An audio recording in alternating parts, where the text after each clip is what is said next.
Good afternoon, everyone, and thank you for tuning in to this important broadcast. As you are no doubt aware, at times of great national urgency, I am often called upon by politicians, captains of industry, and other community leaders to leverage my multifaceted subject matter expertise. This was the case during the 2008 financial crisis, the Great Southern Monkey Invasion of 2014 to 2015, and the 2018 midterm elections, and it is the case now. I am speaking to you from a secure, undisclosed location. My wife and I are safe and healthy, and we hope that you are as well. As always, I strongly recommend following the advice of scientists, health professionals, and your better-informed friends, and not your vague high school acquaintance Bruce, who seems to be married to a weirdly young Thai lady, posts a lot of toilet paper memes, and whose profile picture is a muscle car. I know many of you are asking yourselves, what can I do to help others in this strange time when I'm being discouraged from even leaving my home? But if you'll bear with me, I think that is actually the second question you should be asking. The first is, what can I do to help myself during this time? By this I don't mean to encourage selfishness. I mean it in the sense that you will be better able to serve your loved ones and your community if you are not a shrieking hair-on-fire basket case yourself. That's why I'm speaking to you today. There is much useful advice that you've already read on the internet that I don't think I need to review more than briefly. Practice compassion and mindfulness. Try to rebuild a regular schedule for yourself. Remember to shower every day and don't forget to eat. Masturbate a whole lot. Limit your intake of news and social media and connect with your peeps every day. I should also say a special word or two about art. Many of us are seeking comfort in the familiar, such as old Star Trek or Columbo or Great British Bake Off episodes. Or we dig into the outlandishly trashy. There's something on Netflix called Tiger King that seems to be working well for people. And I would never want to discourage any of that, because our mental chemistries all require different medications. But in a time of radical change, it can sometimes be a solace to plug into the fundamental imaginative humanity that unites us all, and at its best, that's what great art can do. Patrick Stewart is online every day now reading the Shakespearean sonnets, and I have a good friend who is also reading poetry on social media. So far he has read poems by Catullus, Keats, Poe, Seamus Heaney, Wallace Stevens, and others. For my part, I have been rereading Laurence Stern's novel Tristram Shandy, because not only is it one of the most groundbreaking and important books in 18th century English letters, it is also very silly, and people talk about war games in it, and it's so dirty that there's a dude ejaculating on literally the very first page.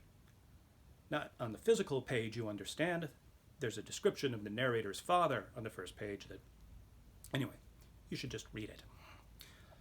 I was part of a Twitter discussion last night that pondered the question of what was the greatest love song of all time. Suggestions included Marvin Gaye and Leon Ware's After the Dance, Jim Croce's Time in a Bottle, The Rose of Tralee, These Arms of Mine by Otis Redding, The Beatles' Something, Jacques Brel's Je ne sais pas, and this suggestion is nice and timely, Shake the Disease by Depeche Mode. These are all inspired choices, although completely wrong, of course. The greatest love song ever is Linda and Richard Thompson's 1975 live version of A Heart Needs a Home, which will bring you instantly to tears, and if you disagree with my choice, I will fight you at some point after the next several weeks of social distancing. But everything I've just talked about is by way of being a footnote, or a Tristram Shandy-style digression, because at this moment I do not intend to talk about the beautiful, elevated, and inspiring things in life. I want to talk about something a lot shittier. The coronavirus pandemic is hitting the country as we speak, and the next few weeks and months are going to be very hard. We're worried about our health and safety, and that of our loved ones. We're worried about our jobs and housing security, and we will be reading bad news every day for the foreseeable future. None of us know where this is going to end up, but we can make a few limited predictions. First, people we care about are going to get sick, and some of them might die. Those might be public figures you admire or people you know personally.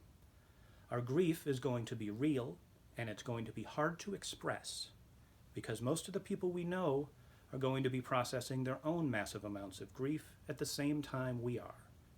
Bandwidth will get swamped. But your grief isn't any less important because no one's able to hear it at that moment.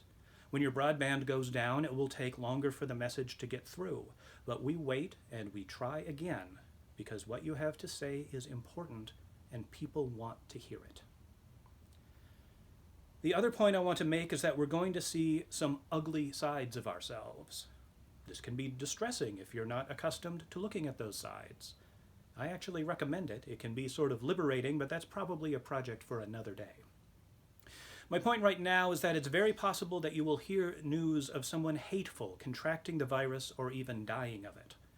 Last week there was a rumor that Brazil's fascist president Jair Bolsonaro had the virus. This seems to have been unfounded, but it is the case that GOP Senator Rand Paul does have it. I think it's safe to say that President Trump will get it eventually because, man, that fucking guy. I would remind you that, as John Donne puts it, any man's death diminishes me because I am involved in mankind. To celebrate the illness and death of any human being, no matter how despicable you might find them, is unseemly, and to do so erodes one's own humanity. You owe it to your own human spirit not to indulge in that. But there is another option. In medieval Wales, there was apparently a practice to hire a poor man to attend the funeral of a dead person, whereat he would eat bread and drink beer, and in some mystical manner thereupon take the sins of the dead person upon himself. Diarist John Aubrey described one of these wretches as a long, lean, ugly, lamentable rascal. The name for this sort of pathetic employee, it seems, was Sin Eater. Well, I say to myself, I don't think I'm a long, lean, ugly, lamentable rascal per se, and after my recent gallbladder operation I have sort of a thing about bread, but I can certainly still drink beer. And I can certainly volunteer myself, utilizing one of my many remarkable talents, in this case one I wasn't even aware I possessed until recently, to be your sin eater.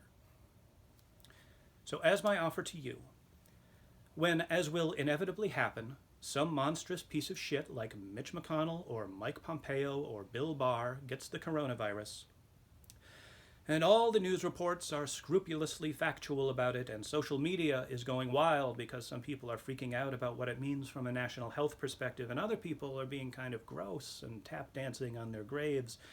But you basically agree with those feelings because, holy shit, look who we're talking about here. I want you to send me a message, either through my personal assistant Cameron, who I am keeping on at reduced pay during this difficult period, even though I probably should have let him go last year, and who is not the expert in videography he led me to believe. This is the fourth take of this, Cameron, for God's sake. But anyway, send me a message through him or via email or messenger or whatever, and I promise you that I will go on social media to crow and be very mean and inappropriately happy on your behalf that these right-wing ghouls who broke our government and are right now doing all they can to profit off our misery are finally getting it in the neck themselves. You don't want to do it yourself. People will read your posts and they will think less of you. I will do it for you. Bookmark this video and contact me when you need to. And you will need to. Wash your hands. Practice distancing. Be kind. Don't be ugly. Let me do that. Good night, America.